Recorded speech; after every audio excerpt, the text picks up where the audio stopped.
Hola, buenos días. Mi nombre es Luisa Rondón y junto a Santiago Vaquero y Nicolás Daniel Ramírez les vamos a presentar la calificación del taller práctico de análisis estadístico descriptivo de factores socioeconómicos de Carlos Daniela Sáenz, Jonathan David Salgado Hernández y Santiago José Vargas. Voy a hablarles un poco sobre el primer punto, donde tuvimos en cuenta los porcentajes que el profesor nos asignó y en cuanto a esto hicimos una ponderación de las 5 partes y sacamos la nota definitiva.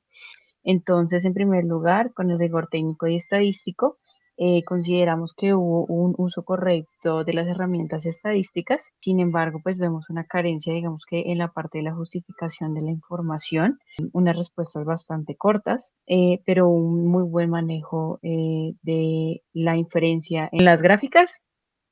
Y por último, consideramos que pues la nota asignada para este punto es 3.2 debido a los factores que les acabamos de mencionar. En relación con la interpretación y la reflexión crítica con respaldo bibliográfico, entendemos que dentro de las instrucciones del taller no se solicitaba explícitamente la inclusión de las fuentes o referencias. Por este motivo, comprendemos que los grupos se enfocaron principalmente en el análisis de los datos y en la argumentación basada en el desarrollo punto por punto del taller. Sin embargo, dado que este criterio específico evalúa la capacidad de sustentar las reflexiones con la bibliografía, evidenciamos una habilidad importante. Las respuestas, aunque intentan relacionarse de manera lógica con los datos presentados, no están respaldadas por fuentes teóricas, pero los argumentos sí representan comportamientos sociales reales con base al conocimiento y al raciocinio propio del grupo, como podemos ver en pantalla. Por lo tanto, y teniendo en cuenta que el criterio exige explícitamente el respaldo bibliográfico para la valoración completa, se asigna para este criterio una calificación de 2,4. Para el criterio número 3, argumentación sustentada con fuentes, analizamos las conclusiones expuestas por los integrantes en el informe. Por ejemplo, en la pregunta 1.1, donde se pide graficar, organizar y identificar los niveles de educación, podemos encontrar que el grado estudiantil predominante es high school, donde eran más los hombres con este nivel educativo que las mujeres. Los argumentos expuestos hablan de los niveles de desigualdad de género que se presentan en la vida cotidiana. Una fuente donde se pudo haber respaldado las conclusiones pudo ser el DANE, en cuyo caso quisieras haber relacionado los datos con una situación real como en Colombia. El DANE, en alianza con la Organización Internacional de Trabajo, revela las cifras de la desigualdad en material de ingresos y salarios que vengaron hombres y mujeres en el año 2021. Muchas de las conclusiones en el informe carecen de respaldos bibliográficos o fuentes confiables. Sin embargo, dichas conclusiones presentadas tienen razones lógicas basadas principalmente en el empirismo de los estudiantes, que en cierta medida representan correctamente los resultados entregados en el análisis. Por razones anteriores expuestas, la nota dada en este punto es 2.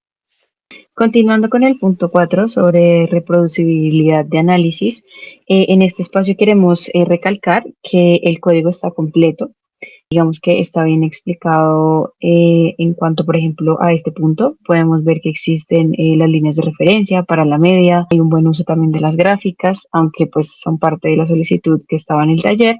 Y por último, vamos a demostrar que si ejecutamos todo el código, se ejecuta de buena manera. Además que el grupo fue bastante diligente y nos entregó, digamos que, el archivo para poder trabajarlo desde todas las plataformas.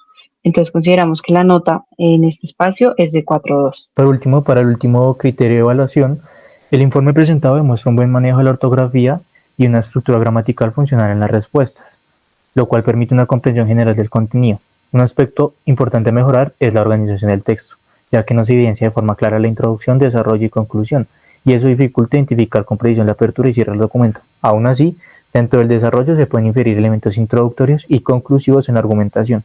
Los gráficos, como vemos en pantalla, están bien elaborados y se entienden con facilidad. Además, están ubicados en los lugares correctos y apoyan lo que se está explicando.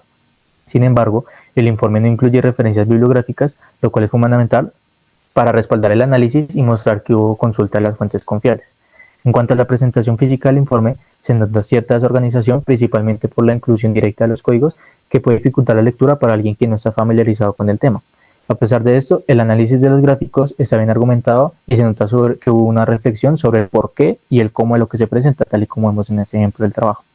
Por todo lo anterior, se otorga para este criterio una calificación de 3.3. Teniendo en cuenta los porcentajes y los parámetros asignados por el profesor, entendiendo que las falencias más grandes o importantes del trabajo en sí fueron el respaldo con referencias bibliográficas y académicas. La respectiva nota que se le asigna de manera general al trabajo y al informe es de 3.1.